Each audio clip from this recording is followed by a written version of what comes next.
Hello everyone, उम्मीद करते हैं आप सब लोग बहुत अच्छे होंगे। वैदिक परिवार के सभी सदस्यों का वेलकम। तो एक क्वेश्चन जो आप लोग बहुत ज़्यादा पूछते हो वो होता है शादी से रिलेटेड, जैसे कि आपके पार्टनर कहाँ से होंगे, कौन होंगे, क्या करते होंगे, कितनी दूरी से होंगे, आपके लाइफ में कैसे आएंगे। इन सब से रिलेटेड आप लोग के क्वेश्चन बहुत ज़्यादा होते हैं। तो इसलिए हम लोगों ने ये डिसाइड किया है कि आप लोग के लिए अब इसी सीरीज में वीडियोज़ लेके आएंगे। तो आज जल्दी से अब हम लोग स्टार्ट करेंगे इस सीरीज में। आपका पार्टनर कहाँ है, कहाँ से आने वाला है रिश्ता, ठीक है। तो चलिए इसको स्टार्ट करते हैं। सबसे पहले आप लोग को ये पता होगा 7th हाउस पे फोकस करना है। 7वां भाव जो होता है वो आपके पार्टनर का होता है, हस्बैंड का होता है। तो अगर 2nd हाउस का स्वामी, चाहे वो कोई भी नंबर लिखा हो, 1 से लेके 12 तक कुछ भी लिखा हो सकता है 7th हाउस में आपके। अब 1 नंबर यानी मंगल, 2 नंबर यानी शुक्र, 3 नंबर यानी कि बुध हुआ, 4 नंबर यानी चंद्रमा, 5 नंबर यानी सूर्य, 6 नंबर यानी बुध, फिर जाके 7 नंबर यानी शुक्र, 8 नंबर यानी मंगल, 9 नंबर यानी गुरु,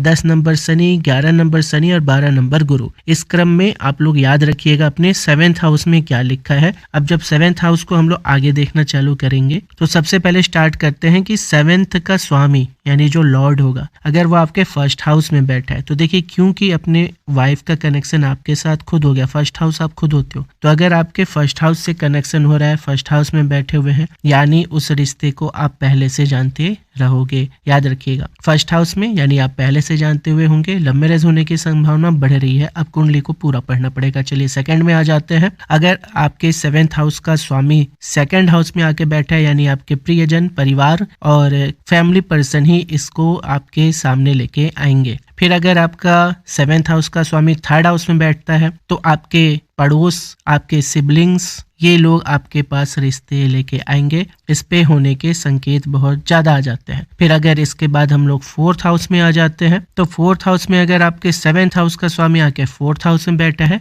तो आपके केयरिंग पर्सन, जो आपका केयर करते होंगे, आपके माता श्री, ऐसे लोगों के द्वारा आपके रिश्ते आएंगे। फिर आते हैं आपके 5th हाउस में। अगर 7th हाउस का स्वामी 5th हाउस में बैठा है, जो कि आपका लव लाइफ है, यानी कि लव मैरिज होने की संभावना फिर से बढ़ रही है, यानी कि आप उनको पहले से जानते होंगे। 6th हाउस में अगर 7th का स्वामी आके बैठ जा रहा है तो क्या होगा, यहाँ मामा, चाची, ऐसे रिश्तों को भी देखा जाता है। तो यहाँ से ये भी पता चल रहा है कि आपका जो रिश्ता होगा मामा, चाची, इस केस में होने की संभावना बन रही है।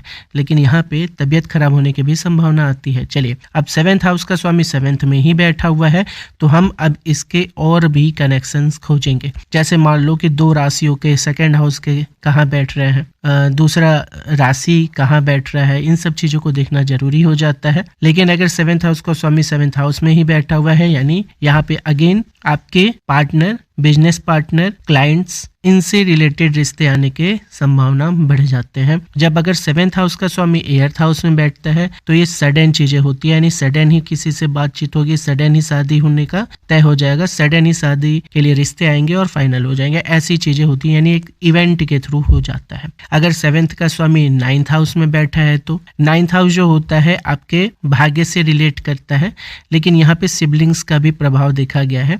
तो यानी कि आपका शादी जो होगा थोड़ा सा लेट करने के बाद होगा और सिबलिंग्स के द्वारा ही फाइनल हो जाते हैं और इसमें भाग्य का अच्छा प्रभाव देखने को मिलता है। फिर बात करते हैं, अगर आपके 7th हाउस का स्वामी 10th हाउस में बैठा है तो आपके कर्म क्षेत्र, यानी जहां आप काम करते हो, वहां उनके होने की संभावना बहुत प्रबल है, यानी वहां से आपके रिश्ते आते हैं।